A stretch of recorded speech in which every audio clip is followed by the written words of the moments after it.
Well, I'm delighted to say that joining me on the Godcast today is professional snooker player Joe Perry. Joe, it's great to get you on the Godcast. How are you? I'm really well, thank you. You've recently been involved in the World Championships snooker, perhaps not in the capacity that you would have preferred, but how was it in the commentary box? Yeah, it's I really enjoy it. It's no pressure. It's nice to actually go there and enjoy the Crucible and the World Championship for what it actually is. Obviously, rather be participating and playing, but it's definitely a great consolation prize, and you get to see snooker from a very different angle in the commentary box. Yeah. How much of a disappointment was it for you not to be there playing this year? It's always disappointing. It's the last event of the season. It's the big finale. It's without doubt the best place to play snooker. So it's always disappointing when you don't qualify. But I've been around a long time now. I've played there lots of times. I've had some good times there, and some not so good times. I know what it's like not to qualify. So I don't get as downbeat as I used to when I didn't qualify. Years ago when I was early on in my career. What's the mindset, Joe, at the end of a long season? Do you like to do what the footballers do, get away on holiday and just down tools for a while? What's your kind of regime? Yeah, I put my cue down, definitely. Although this year I've sort of started coaching, so I put my cue down in terms of like practicing long hours and preparing for snooker matches. But I've sort of kept this sort of coaching commitments I sort of signed up to, and I've been doing that a little bit. I don't practice. I do get away on holiday, get the golf clubs out, just try and just do everything, catch up with friends that you don't get time to see in the season and stuff like that. So yeah, just try and relax and enjoy myself, really. And on the other end of the spectrum, when you're preparing for a new season, Joe, do you have a set routine? I think a lot of people perhaps wonder how snooker players get into the zone. Just take us through that a bit, if you would. Yeah, it's like I sort of had like a month, 6 weeks off. So, you can't go from not playing for that amount of time and then sort of straight away getting on and do 4 or 5 hours. It just doesn't work. Like, I'm going to be 48 in August, so my body doesn't allow me to do that. I can't, after like an hour and a half, my sort of back and neck will start aching a little bit if I haven't played for that amount of time. So just gradually build it up slowly, go from doing like an hour a day to sort of 2, 3, and then try and push up to sort of 4 as the season commences, and get some other players in or go and play them at their place just to get that match sharpness back. But it's just a steady build to try and sort of find some form ready for the season to start. Yeah. And what would you say the key is to your longevity, Joe? Because a lot of guys have came out of the game and tried to go back in, thinking about Stephen Hendry particularly, but is it just that constant playing, or is it just the fact that you love playing snooker so much? Yeah, I think it's a combination. I think, I'm about to commence my 30th year as a professional. So, they've not all been wonderful, happy times. There's been lots of times when I thought, do I still want to be doing this? Do I still have the heart to do this day in, day out? And you get lots of like dark times, but on the main, I've always loved snooker. I've always loved playing. I've always loved the challenge, the competition, and I think that, along with the continued dedication and the hard work, means that you can sort of stay involved for long periods. Plus, obviously, you need the skill, because there's lots of players out there that put in as much hard work as me that maybe don't just have that extra bit to sort of stay on the tour, and they sort of drop on and off. But it's a lifelong commitment to be a sports person. Yeah. And did you always feel that you had a big tournament winning you, Joe? I mean, winning the Welsh Open this year must have been massive, I guess. Yeah, I wasn't sure if that day was still there. For many, many years, I've always believed that I was capable of winning any tournament I entered. If things sort of worked out for me, and the sort of things went my way that week, and I found some good form, I knew I was always capable of winning. But it's just so hard to win. There's the same people win all the time, and that's it sounds like winning. When I say winning's difficult, it sounds a bit weird because the same people win all the time, but that's because they are so good, and they've got that extra little bit of mentality, that maybe that belief, that inner confidence that just gets them over the line sometimes. And it's not easy to win. But yeah, I still had a sort of glimmer of hope that there was still another good week there for me. Do you think it's the norm with snooker players that trophies are the kind of the be all and end all, Joe? I mean, I saw one of your interviews after you won the Welsh Open, and you said that it was never about the dollar, really. It was never about the prize money. It was about winning. Is that a general mentality with snooker players? I think so. I think as you get older, obviously your priorities change. You know, you get a mortgage, you get children, you get a family, you have to pay bills and stuff like that. But on the whole, you know, when you get your cue out at whatever age you are, 10, 11, 12, you know, you don't think, oh, I know what I'm going to do. I'm going to play snooker and become really rich. You don't do it. You just play snooker and you absolutely love snooker, and the two go hand in hand. You know, if you do really well, you can make a nice living out of the game. But it's not. I don't think it's ever about the money when you first sort of fall in love with a sport, especially snooker, because it's not one of the most glamorous sports out there. It's not one of the most well paid. You know, the guys at the top do really well. I've had a good life, but you know, it's not like golf or tennis where you can be a millionaire within like 1 or 2 years. It's not like that. It's a long road, long hard road. Yeah. And how old were you, Joe, when people started kind of making noises, or you actually thought yourself that you had the potential to be a professional? Well, I sort of grew up in London, and you know, I was sort of one of the best juniors in the club I played at, but that didn't really count for much. I was like well down in terms of national junior rankings. It wasn't until my parents left London, we moved to Cambridgeshire, that snooker become a lot more serious for me. You know, my whole life changed. You know, from being able to jump on a bus or a tube to go to a snooker club to having to get, you know, my father to drive me to a club, and you know, them 3 hours were very precious then. So I made sure them 3 hours counted, and I put good practice in. And my sort of mum and dad, they built a snooker room out the back, so I could put even more time in. And it was when I got to about 15, 16, started to win a few things, you know, big tournaments, amateur sort of junior stuff, that I thought, yeah, if I, you know, dedicate myself to this, then I've got a chance. Who are your heroes as a kid watching the game? Well, the first snooker match I ever remember watching on TV was the world final between Jimmy White and Steve Davis. And I loved the way Jimmy White played. And I think that's sort of the mentality I've had over the years with all sport, really. I sort of, you know, typical English, support the underdog. And like Jimmy White was my sort of snooker hero. You know, looking back, I probably should have picked Steve Davis because he was a winner. You know, my career may have gone differently. I've heard like John Higgins and Ronnie O'Sullivan say that their hero was Steve Davis growing up, and you know, they hadn't done too bad. So maybe I picked the wrong one, but yeah, no, it was Jimmy White growing up. And then these guys go on to be your friends, I guess, being on the circuit and being an established snooker player. Was that a bit surreal at first? Yeah, very much so. Even though they're the same age as me, they was so far ahead of me in terms of like their careers. You know, when I started qualifying for tournaments, like proper tournaments, and going backstage and to players' lounge and things like that, they'd already won. So, you know, they were sitting in there like in their own front room, really. And I walked in and I was a bit like rabbit in the headlights. You know, I walked in, there's all these superstars in the room, and it took me a while to sort of feel that I was, you know, meant to be there, sort of allowed to be there in sort of like their backyard. And then as friendships build and they grow, yeah, I'd like to consider them. Got lots of very good friends on the snooker tour. Yeah. Do you think Jimmy White is the best player never to have won the World Championship, Joe?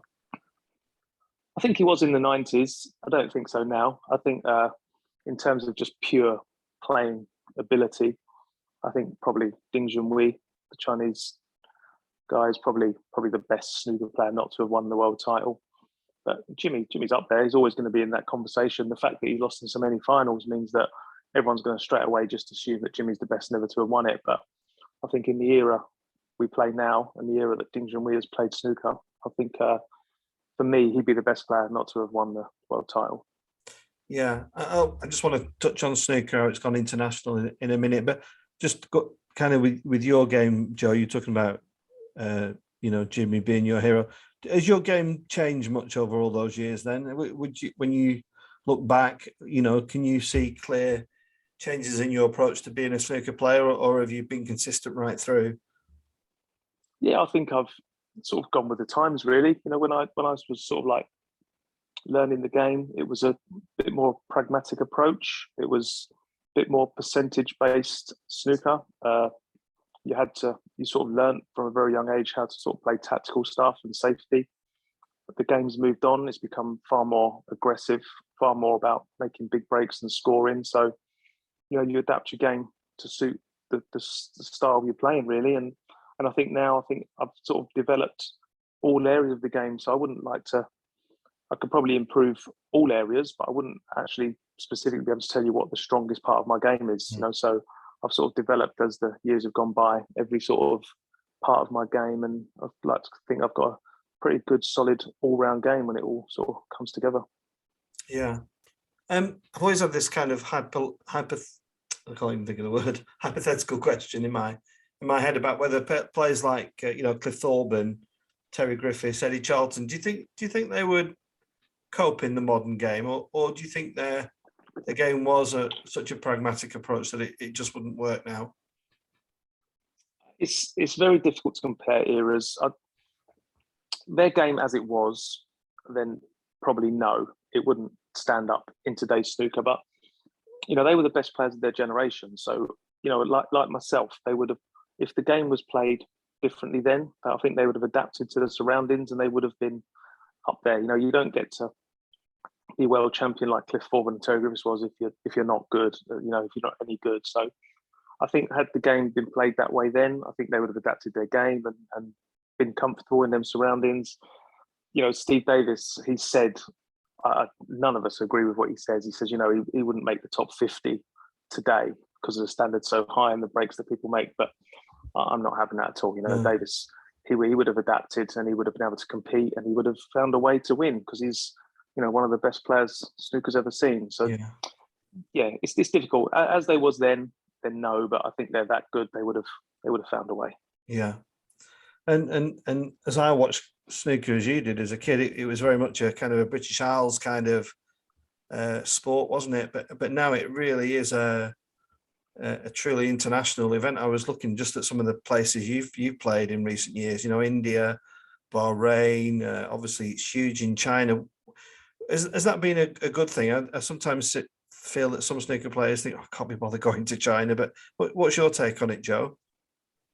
Well, I think it's important. And going back to one of your earlier questions, you know, why am I sort of still up there so long? And I think that's another one of the reasons. You know, I've really embraced the traveling side of snooker and sort of new territories and tried to find a way to enjoy going to these sort of far-flung places and sitting on airplanes for hours and hours. You know, it isn't fun, but you know, you've got to find a way to enjoy it. And I just feel like lucky and privileged that I've been able to sort of been to a lot of places in the world because of snooker. You know, I've gone to a lot of places I probably would never have gone to them had it not been for snooker. So yeah, I just feel lucky and privileged, and I think it's wonderful that snooker is continually trying to find new territories.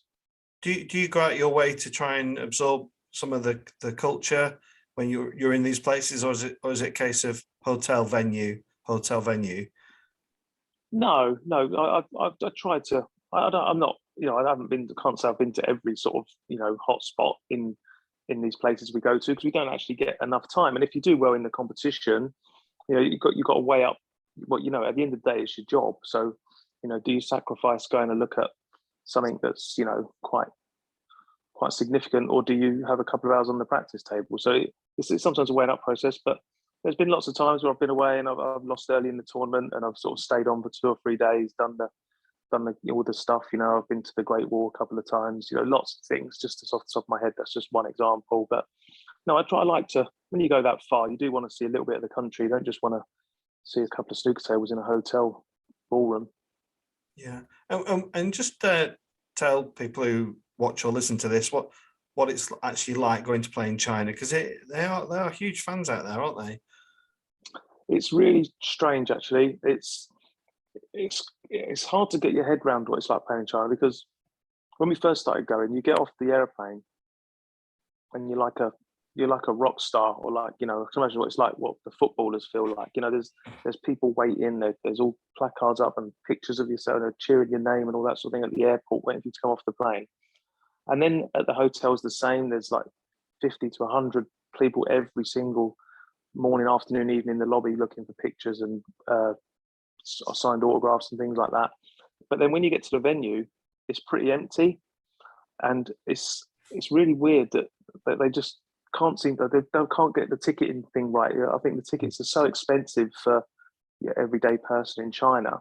They're sort of priced out of going in, so it's like crazy in and around the venue. Yet when you get inside, it's quite quiet and pretty empty. So yeah, bit of a surreal experience sometimes. But if you get to the latter stages in China, obviously it's a full packed audience. And if I've played Ding Junhui there a few times, and that is, that's a very memorable occasion. Yeah, yeah. Okay, Joe, I was just thinking about the game itself, and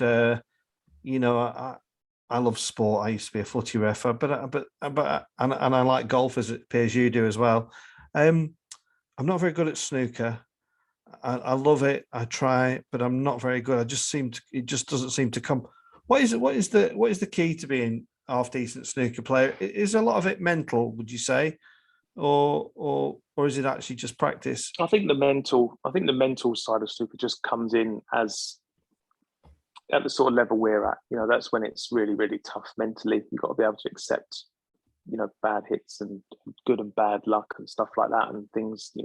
It's a very tough mental sport because you sit in your chair. There's nothing you can do about it. You can't influence the game one way or another when you're in your chair. So it's quite tough at our level. I'm biased because I play snooker, but I honestly do think it's one of the hardest sports in the world to get good at. I really do, because there's so much going on. Technically, you've got to be good, and it's not just I find golf extremely difficult. But in golf, you literally you hit the ball where you want it to go. In snooker, there's so much more going on. You've got to, if you're potting, you've got to pot the ball. You've got to get on the next ball in such a way to get on the next ball. You've got to develop things as you go.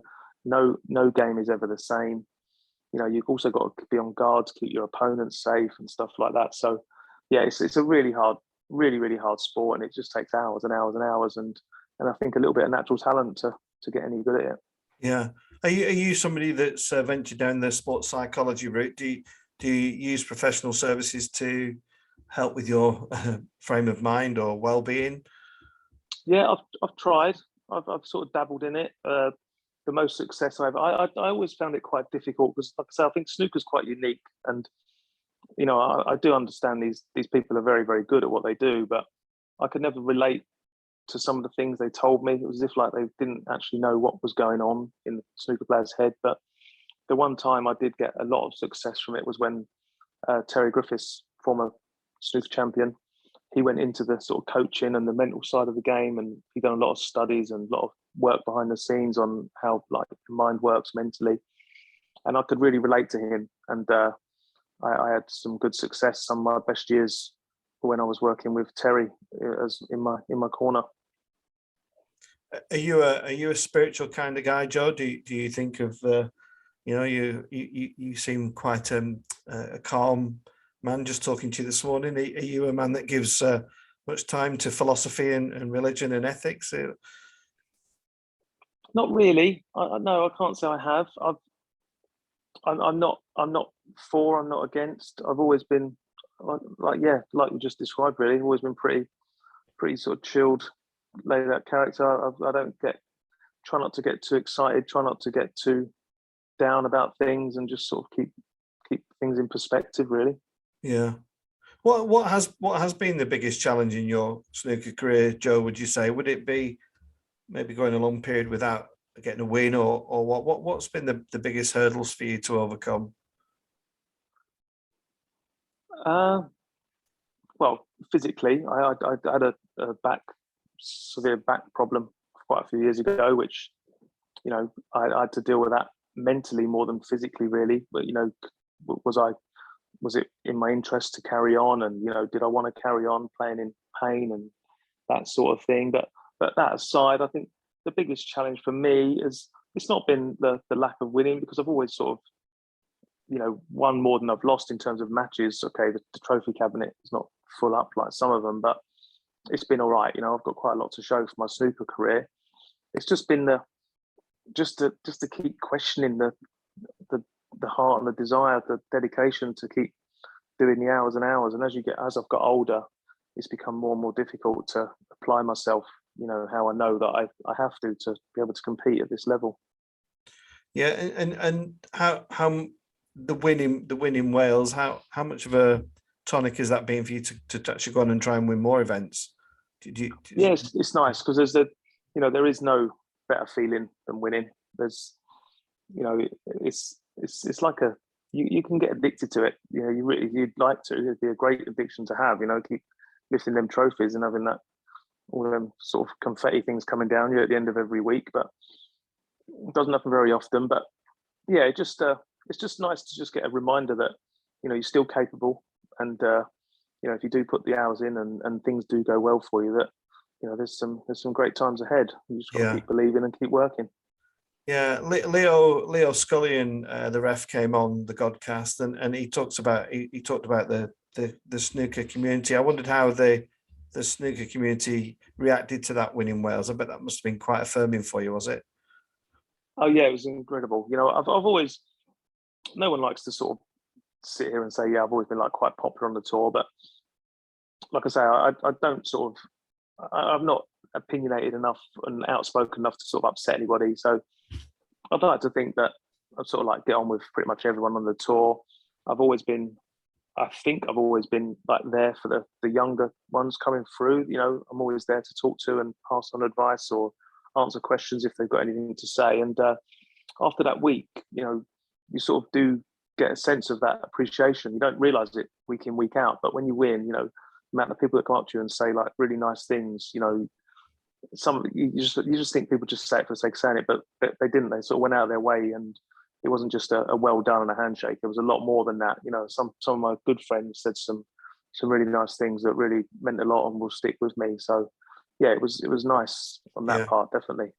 Fabulous. And I want to ask you about, I don't know the answer to this. 147s, Joe. How many have you had? Well, that's one little thing I need to sort of strike off my bucket list. Really, I've never had one in a professional tournament. I've made lots and lots in practice. I don't keep count because as nice as they are, they don't actually mean nothing in practice. But no, that's something I'd really still like to achieve in professional snooker and make one in the competition. Yeah. Just when you are break building, when you're kind of working your way, how far ahead are you actually looking? I always wonder that when I'm watching the game. It's kind of, me who plays occasionally, I'm just looking to put the ball in front of me. But you guys, you're looking way down the line, are you?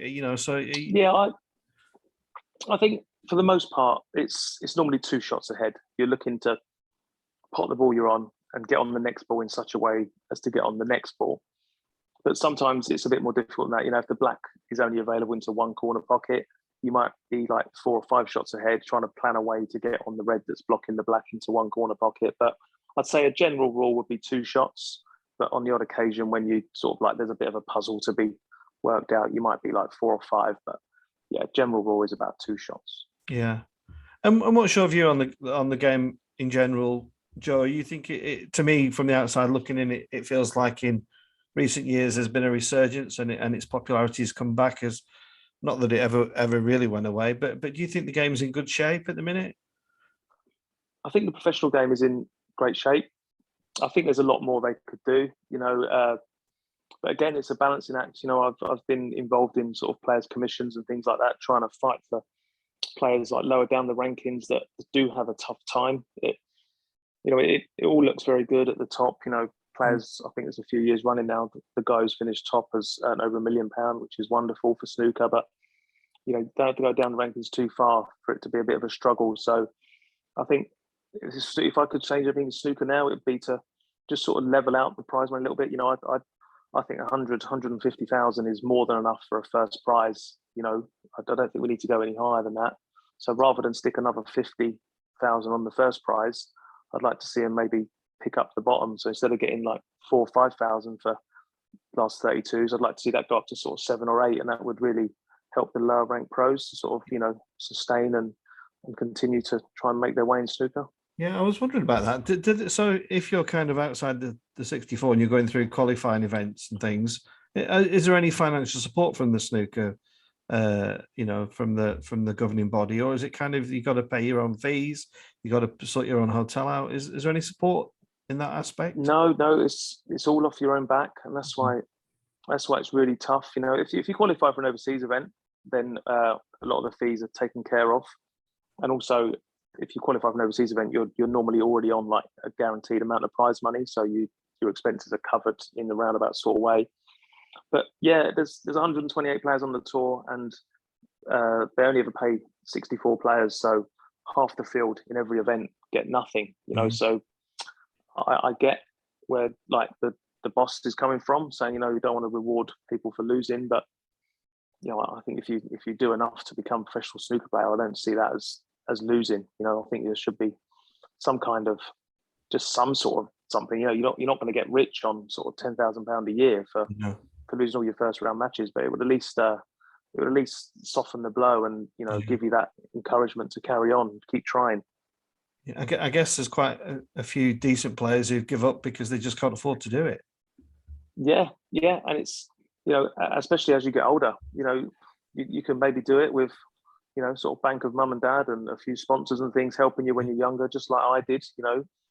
You need that help when you're younger, but as you get older and you have to start fending for yourself, it's the world's not getting any less expensive. It's getting quite expensive to live, and everything's going up. So snooker's not really, it's moving with the sort of the times in terms of the top end, but down below it's hasn't really changed much in the last sort of 5-10 years. No, I was wondering, you said you like your golf. I was just wondering what you thought about the recent kind of Saudi investment in LIV snooker, and whether that might be a threat to other sports. Do you think there's enough loyalty to the snooker governing body as it is, or do you think money would talk? If something came along that was attractive. I'm not sure. You might get one or two that have maybe coming to the end of their careers, might think, well, I've had enough, sort of, like I say, it's a tough old year, hours and hours of practice every day. If they could sort of go on some kind of exhibition circuit, which I see the golf's just been labelled, a few might think, well, my time's done here. I might just go and just get some pennies over there and call it a day.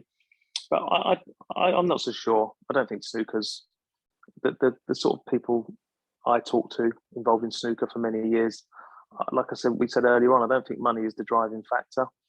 I think I've heard lots of people have conversations where they'd rather win the one of the more significant, memorable tournaments on the calendar, which carries less prize money than they would some of the big events in China because of the prestige involved and stuff like that. So no, I'd like to sit here and think that there's not much chance of a breakaway tour going in snooker. Oh, well, that's good to hear, Joe. I've really enjoyed talking to you. I love snooker. I'm grateful for your time. What's your schedule looking like? When's your next when do you get competitive again? Well, the first tournament of the season we always play is it's called a Championship League. It's played over many weeks, many groups, sort of gradually filtered down to one final group. Groups of 4 gradually filtered down to one winners group of 4 after so many weeks. That all gets underway at the end of June, the first group. I'm not due to start competing until I think July the 7th is when I first hit a competitive ball in the new season. So I'm just sort of practicing, getting ready for that. And then we've got a few sort of early qualifiers for some overseas events later on in the year. So yeah, try and get sharp for them. And then it all sort of really gets going sort of end of August, September time, when it all starts to kick in and we get really busy. And any more punditry stuff to look forward to? Well, I hope so. Yeah, I hope so. It's been going well for me. I seem to get decent feedback, and the BBC seem quite happy with what's been going on at the World Championship and stuff. And unfortunately for I think everyone, but maybe fortunately for me, it's been announced that it's the last year for Dennis Taylor and John Virgo. I'll be sad to see him go. I've learned a lot, and I've really enjoyed my time in the commentary box with them. But apparently, it's coming to an end for them. So maybe that opens up the door possibly for me, which I'll gratefully take. But again, like I said, it'd be sad to see them go. They are synonymous with snooker. They are indeed, yeah, legendary. I think Dennis Taylor lived around here, lived at Blackburn. I don't know if he's still up here, but yeah, I think he is actually. Yeah, I think he's still there. He plays the golf circuit around here quite frequently. He does, yes, Yeah. yes, king golfer. Right, Joe. Still Well, very good as well, apparently. yeah. I love the old snooker players. Alex Higgins and people like that. We just they were entertainers as well as pros, weren't they? Real personalities. Definitely. Yeah, yeah. Joe, thanks so much for coming on. Really appreciate it. Congratulations on the win earlier this year. I'm sure it's still kind of filling you with much joy, and congratulations on the punditry, and all the best for the coming season. And thanks for coming on the Godcast. Thank you. Thank you. Yeah, nice to speak to you. Thank you a lot. Bye bye.